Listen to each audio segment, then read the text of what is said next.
On nous disait ensuite que le joueur jouait 4 parties de manière indépendante, et on nous demandait la probabilité que le joueur gagne exactement 2 parties, et d'arrondir cette probabilité à 10-3 près. Bon.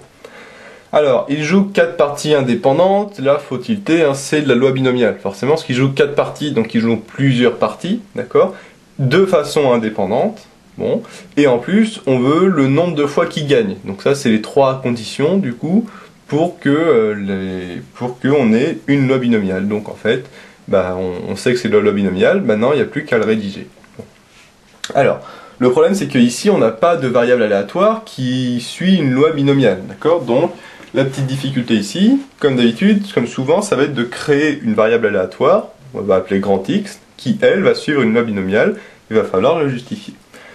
Donc, on dit soit grand X, la variable aléatoire, alors comme d'habitude, la variable aléatoire qui suit la loi binomiale, elle doit toujours compter le nombre de succès.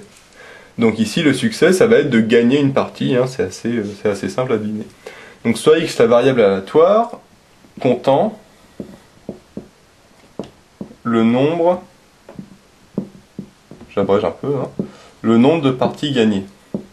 De parties gagnées, bon, sur les 4 parties jouées, hein, évidemment c'est sous-entendu, on peut le rajouter, mais on s'est sous-entendu sur les 4 parties indépendantes qu'on va jouer. Bon.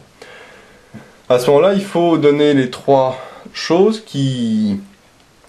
les 3 justifications, hein, pour dire c'est une loi binomiale.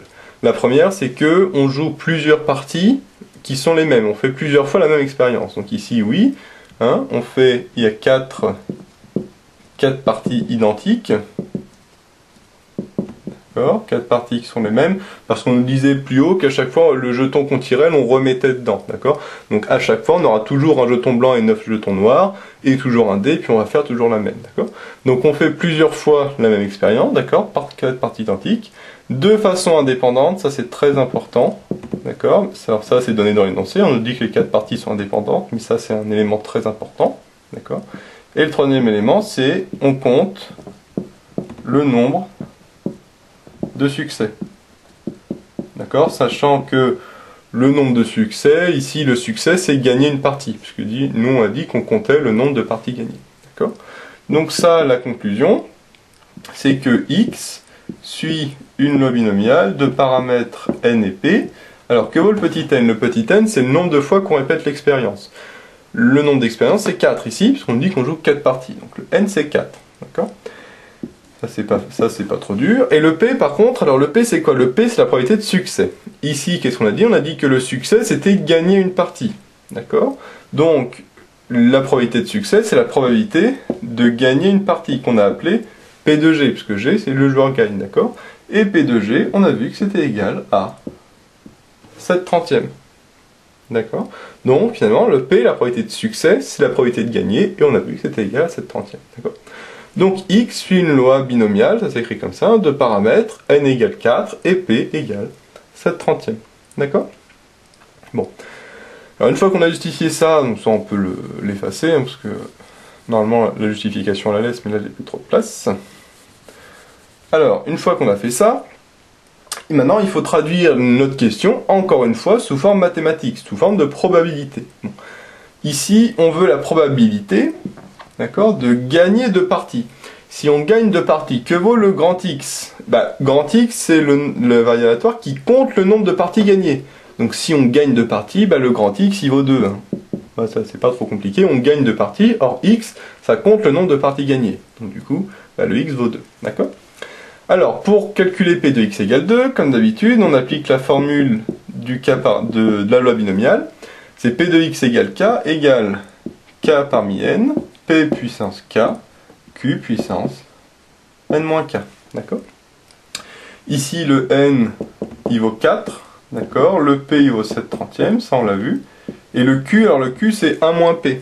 D'accord? Comme d'habitude, le Q, c'est 1 moins P, la probabilité d'échec. Donc ça fait 1 moins 7/30e, et ça on a vu tout à l'heure que ça valait 23/30e. D'accord? Voilà, tout simplement, ça c'est assez simple, hein, c'est toujours Q c'est 1 moins P. Bon. Alors, donc K, alors le K c'est X égale K, donc c'est K égale 2 ici, hein, le K vaut 2. Donc ça fait 2 parmi N qui vaut 4, d'accord. P, c'est 7 trentièmes. Alors 7 trentièmes puissance combien? Puissance K, donc le K on a dit il valait 2, d'accord. Et Q, donc 23 trentièmes. 23 trentièmes, puissance combien? N-K, ça fait 4-2 ça. D'accord. N vaut 4 et K vaut 2. Donc ça fait 4-2. D'accord. Voilà. Là j'ai juste appliqué la loi binomiale à notre cas particulier avec le N qui valait 4, le P 7 trentièmes, le Q 23 trentièmes et le K qui vaut 2. Alors, K parmi N, ça on applique la formule, c'est factoriel N. On rappelle hein, que K parmi N, c'est égal à factoriel N sur factoriel K fois factoriel N-K. D'accord. Factoriel N, donc ça fait factoriel 4, sur factoriel K, donc factoriel 2. Factoriel N-K, N-K ça fait 4-2, ça fait re2 encore. D'accord. N-K c'est 4-2, donc ça fait 2. Bon. 7 trentièmes au carré, bon, on peut développer, ça fait 7 au carré sur 30 au carré, hein, d'accord, si on veut.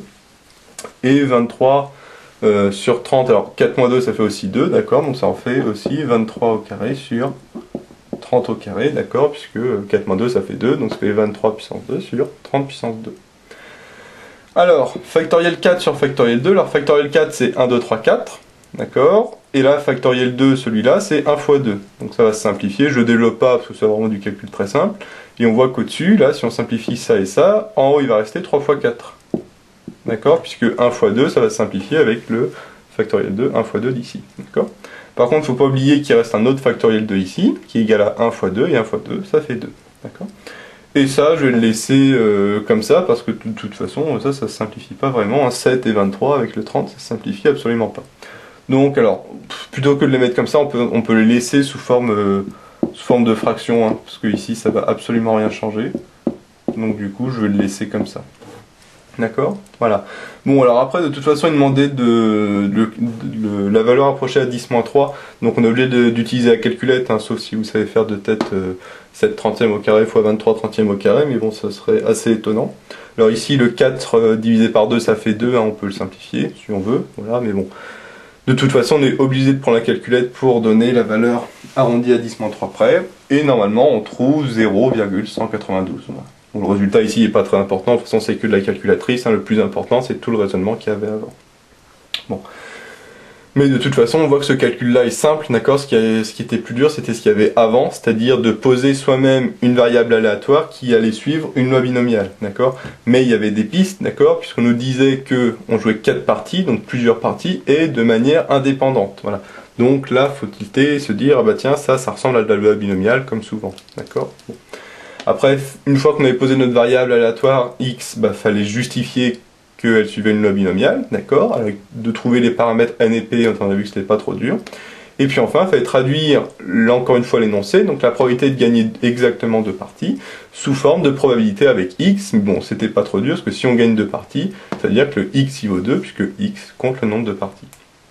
Après, on applique la formule de la loi binomiale, ça, si on connaît son cours, il n'y a pas de problème. Et après, il ne faut pas se tromper non plus de la calculatrice, attention, les parenthèses avec les carrés, etc., les fractions, faire attention, parce que là, il y en a pas mal. Et à la fin, on trouve 0,192 normalement.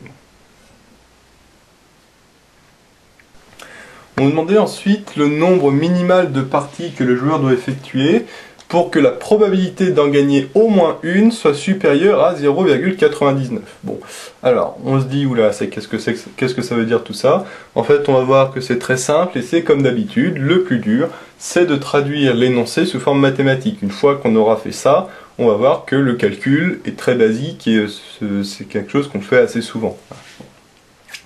Alors, déjà, on nous demande le nombre de parties qu'on doit jouer. Donc là, en fait, on est encore dans la même histoire que tout à l'heure, c'est-à-dire qu'on va jouer plusieurs parties, d'accord? Sauf que là, on va plus en jouer seulement 4, d'accord? Parce qu'on nous demande justement combien on doit en faire, d'accord? Donc ici, il faut oublier le 4 parties indépendantes, c'est on en fait un certain nombre, d'accord? Qu'on va appeler n, d'accord? On va dire que n, c'est le nombre de parties jouées, d'accord? C'est ce qu'on avait tout à l'heure, d'accord? C'était le même principe, sauf que tout à l'heure, le n valait 4, d'accord? Ici, justement, on cherche le petit n. Bon. Donc, comme on est toujours dans l'histoire de jouer plusieurs fois, ici n parties, on va garder notre variable aléatoire x qui comptait le nombre de parties gagnées sur l'ensemble des parties jouées. Bon. Alors, on va voir que ça va être assez simple de traduire l'énoncé sous forme mathématique. Alors nous, on veut la probabilité d'en gagner au moins une, d'accord, soit supérieure à 0,99, d'accord. Bon, le plus dur, supérieur à 0,99, du coup, hop, supérieur à 0,99. Alors ici, c'est pas précisé supérieur ou égal ou strictement supérieur, donc on ne sait pas ici s'il faut mettre le égal ou pas, mais bon, dans le doute, on peut le mettre, sachant qu'ici, on va voir que ça n'a aucune influence. Donc la probabilité patati patata soit supérieure à 0,99, du coup ici il y aura la probabilité de quelque chose qui sera supérieure à 0,99. Donc ça c'est très simple. Le plus dur c'est ça, la probabilité d'en gagner au moins une. Donc ici, on va mettre en gagner au moins une. Comment ça va se traduire mathématiquement? C'est là qu'on va utiliser notre variable aléatoire x. X c'est le nombre de parties gagnées. D'accord? Donc gagner au moins une partie, ça veut dire que le x il va être supérieur ou égal à 1. D'accord? Puisque si le x est supérieur ou égal à 1, ça veut dire que le nombre de parties gagnées est supérieur ou égal à 1. C'est-à-dire qu'on a gagné au moins une partie. Donc c'est bien ce qu'on veut. D'accord? La probabilité de gagner au moins une. D'accord? Voilà. Sachant qu'il y a souvent ce type de question, dès qu'on voit le au moins 1, d'accord, c'est supérieur ou égal à 1. Tout simplement. Bon, ça c'est assez classique, dans quasiment tous les exercices de probabilité, il y a quelque chose de ce style-là. Voilà. Quand il y a marqué la probabilité au moins 1, bah c'est forcément un truc supérieur ou égal à 1. Bon. Et comme d'habitude aussi, quand il y a cette histoire de P de x supérieur ou égal à 1, et ben on passe toujours par le complémentaire, parce que le complémentaire de x supérieur ou égal à 1, c'est x égale 0. D'accord? Parce que normalement c'est 0, comme x est un entier, c'est 0, 1, 2, 3, 4, etc. X supérieur ou égal à 1, bah c'est ça, c'est 1, 2, 3, 4, 5, 6, etc. Donc le complémentaire, bah, il y a qui? Il n'y a que 0. D'accord? Donc du coup, P de x supérieur ou égal à 1, c'est 1 moins P de x égale 0. Ça, on le fait très souvent aussi comme raisonnement. Normalement, à force de faire des exercices, on est assez habitué. Donc ça, 1, P de x supérieur ou égal à 1, c'est 1 moins P de x égale 0. Et donc c'est supérieur ou égal à 0,99. D'accord? Ça, faut pas l'oublier, hein, il y a toujours cette histoire-là. Alors P de x égale 0, ben on va faire exactement comme avant, comme x égale 2, on va appliquer la formule du k parmi n. Je ne la réécris pas, hein, je l'avais écrit ici, hein, c'était 0 parmi n, p puissance k, q puissance n moins k. Donc ici le k vaut 0, hein, d'accord, donc c'est 0, le k parmi n, c'est 0 parmi n. Alors attention, ici le n il vaut plus 4, hein. On dit que le n justement on le cherche, d'accord, on ne joue plus 4 parties, on en joue n. Donc le n il vaut n. Bon. Ensuite p puissance k, donc le p c'était 7 trentièmes, puissance k, le k il vaut 0, d'accord, on a dit, hein, k vaut 0, et q, donc 23 trentièmes, puissance n moins k, et n moins k ça fait n moins 0, puisque le k vaut 0. Bon. Alors ça c'est juste le p de x égale 0, hein. Voilà, j'ai appliqué la formule du p de x égale k de la loi binomiale en remplaçant le k par 0, tout simplement. Et donc ça c'est supérieur ou égal à 0,99. On va simplifier un petit peu tout ça. Alors 1 moins, alors 0 parmi n ça fait 1. Bon, comme de ça on le sait, hein. Dans la formule, dans le cours on avait vu, hein, tout ce qui est les trucs particuliers, 0 parmi n, etc. Ça faut les connaître. 0 parmi n'importe quoi, ça fait toujours 1. 7 trentièmes puissance 0, bah, ça fait 1, parce que n'importe quoi puissance 0 ça fait 1. D'accord? Et 23 trentièmes puissance n-0, n-0 ça fait n, donc ça fait 23 trentièmes puissance n. Ça, voilà. Et juste le n-0 qui devient n, mais sinon on ne peut rien changer d'autre. Et donc, ça, c'est toujours supérieur ou égal à 0,99. D'accord? Ça n'a pas changé. Que je vais écrire ici, parce que sinon, on n'aura pas la place à côté. Donc 0,99. Alors, on va continuer ici. Le plus, alors 1 fois ça, donc ça va simplifier, hein, 1 fois 1 fois, bon ça fait toujours 1, d'accord, ça va pas changer. Donc là on voit qu'on a moins 23 trentièmes puissance n, donc ça je vais le faire passer à droite, comme ça ce sera plus, ce sera positif, d'accord. Et le 0,99, du coup je vais le passer à gauche, d'accord. Donc ça nous donne 1 moins 0,99, parce que le 0,99 je passe à gauche, ça fait moins. Et le moins 23 sur 30 puissance n, ça donne plus 23 sur 30 puissance n, parce que le moins d'ici devient plus de l'autre côté. D'accord ? Bon, pour simplifier un petit peu, le 1 moins 0,99, je vais mettre directement que c'est égal à 0,01, d'accord ? Sinon ça me rajoutait une ligne pour rien, donc je préfère le remplacer tout de suite, sinon ça, je j'aurais pas la place. Bon.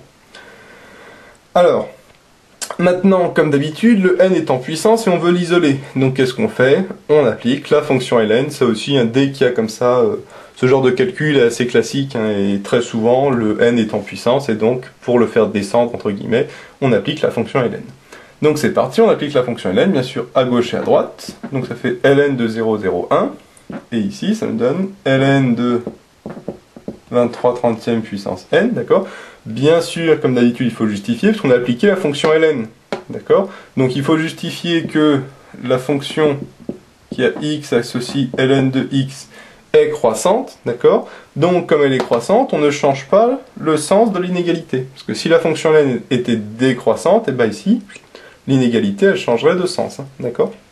Ça, faut bien le faire. J'insiste assez là-dessus à chaque fois. Dès qu'on applique une fonction dans une inégalité, on justifie qu'elle est bien croissante, et à ce moment-là, on ne change pas, ou décroissante, et à ce moment-là, on change. Pareil, quand on multiplie, on divise par un chiffre négatif, comme on va le voir juste après. Alors, l'intérêt d'appliquer la fonction ln, d'accord, bien sûr, c'est que quand on a ln de quelque chose puissance n, et bien le n, il va devant. D'accord? Ça, c'est tout simplement la formule que ln de a puissance b, c'est égal à b fois ln de a. D'accord? Le b qui est en puissance dans le ln, hop, il peut aller devant. D'accord? Donc là, c'est ce que j'ai appliqué. D'accord? Le n qui est en puissance, hop, il est allé devant. Voilà. C'est l'intérêt de la fonction ln, c'est pour ça qu'on l'applique, puisque quand on a une puissance, du coup, ça va devant. Ensuite, comme d'habitude, là, on a n fois quelque chose, donc du coup, nous, on veut n tout court. Donc le ln de 23/30, on va le passer de l'autre côté. Donc on va diviser, parce que là, c'est n fois ça, donc là, ça va devenir divisé par ça. Donc ça nous donne ln de 0,01 divisé par ln de 23/30e. Et alors le signe, là, par contre, là, qu'est-ce qu'il va faire, là? Parce que le ln de 23/30e, il est comment? Certains, ils vont se dire, ah bah, c'est plus, parce que de toute façon, il n'y a pas de moins avec, donc quand on divise, bah voilà, comme c'est plus, on ne change pas.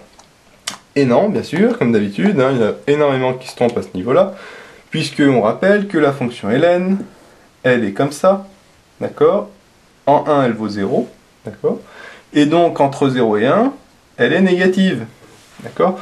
Or, 23/30, ça c'est plus petit que 1, parce que 23, au-dessus, c'est plus petit que le dénominateur, en dessous, d'accord? Donc le 23/30, je sais pas, il est par là, d'accord? Et donc, le ln de 23/30 est négatif, d'accord? Donc, comme ln de 23/30 est négatif, l'inégalité ici, hop, elle change de sens, d'accord? Bien sûr, il faut justifier en disant car ln de 23/30 est inférieur à 0. Comme de la même manière qu'ici, on a justifié que la fonction ln était croissante, donc on ne change pas le sens de l'inégalité. Ici, le ln de 23/30 est négatif, donc comme on divise par ln de 23/30, là, par contre, l'inégalité change de sens, d'accord? Bon. Alors, c'est très bien, mais nous, on voulait... faut pas oublier qu'on voulait trouver le n, d'accord? Alors, ici, il faut dire à peu près ce que ça vaut, parce que sinon, ça ne donne pas grand-chose comme valeur. Alors, ça se fait à la calculette, bien sûr, on va pas le faire de tête, ça c'est impossible. Bon, et là, ça, en fait, ça fait 17,3. Je suis à peu près, bien sûr, arrondi, d'accord? Bon. Alors... il ne faut pas oublier que nous, on voulait le nombre de parties minimum qu'il faut jouer. Alors bien sûr, le nombre de parties minimum, c'est pas 17,3. On ne va pas jouer une partie et un bout de partie. On va pas... voilà, ça veut rien dire, d'accord? Le n, c'est un entier. Donc il faut un entier n qui est supérieur à 17,3. Donc c'est 18. D'accord? Puisque c'est pas 17, attention, parce que 17...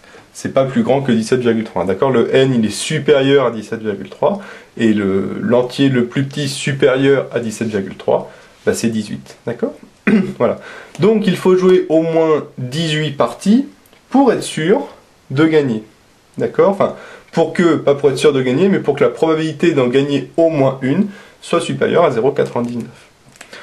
Comme on le voit là, le calcul qui est ici, c'est quasiment le même que dans tous les annales, dès qu'il y a une question de ce type-là avec un P de x supérieur à 1, etc., avec une puissance n, il y a quasiment toujours les mêmes choses, il faut appliquer la fonction ln, il faut diviser par un chiffre négatif, etc., etc. C'est toujours pareil, d'accord? Donc ça, c'est pas le calcul qui doit poser un problème. Ce qui doit être, entre guillemets, un peu compliqué, un peu différent, c'est ça là, d'accord? C'est, comme d'habitude, le plus dur, de traduire l'énoncé sous forme mathématique, d'accord? Mais encore une fois, il suffit de décomposer, hein. On voit la probabilité d'en gagner au moins une, soit supérieure à 0,99. Donc on met supérieur à 0,99, d'accord? On veut la probabilité, donc on met P, d'accord? Et après, du coup, la petite difficulté, c'est de traduire gagner au moins une partie avec le X, d'accord? Sauf que X, c'est le nombre de parties gagnées, donc si on en gagne au moins une, ça veut dire que le X est supérieur ou égal à 1, voilà.